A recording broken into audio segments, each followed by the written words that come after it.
আসসালামু আলাইকুম বন্ধুরা। তো আজকের আরেকটি ইসলামিক নতুন ভিডিও নিয়ে চলে আসলাম।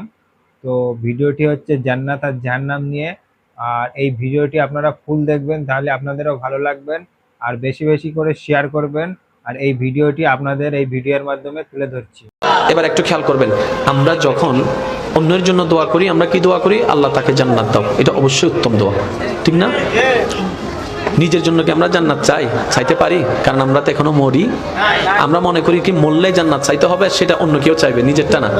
নিজের জন্য সবসময় যতগুলো দোয়া করেছেন, কখনো কি একটাবার বলেছেন আল্লাহ আমি পাপী বান্দা, তোমাকে রাজি করার কোনো ক্যাপাসিটি আমার কাছে নাই, কোয়ালিটি আমার কাছে নাই। আবার তুমি যদি রাজি না হও, আমার জন্য ভবিষ্যৎ বড় কঠিন হয়ে যাবে। আল্লাহ তুমি দয়া করে আমার গুনাহ মাফ করো, আমার উপর একটু রাজি হয়ে যাও। এই দোয়াটা এখনো করতে পেরেছি আমরা এই দোয়াটা কখনো করতে পারি? অথচ আপনার এই একটা দোয়া হাজার দোয়ার সমাধান হয়ে যাবে। আর একটু জোরে বলেন।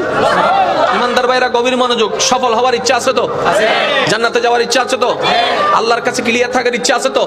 বাস এটাই আমাদের টার্গেট হওয়া উচিত। এছাড়া আর কোনো টার্গেট হওয়ার দরকার আপনি যে এ প্লাস পাচ্ছেন, এই এ প্লাস কি হবে যদি আল্লাহ পাক আপনার রিজিকটা অন্যদিকে ঘুরাই দেয়? কি হবে? কোনো কিছুই হবে না। এরকম হাজার হাজার গোল্ডেন এ প্লাস পড়া ছেলে আছে যারা ভালো চাকরি, আবার এমনও পর্যন্ত আছে এমএনএস ওয়ালা ভালো পজিশনে চলে গেছে।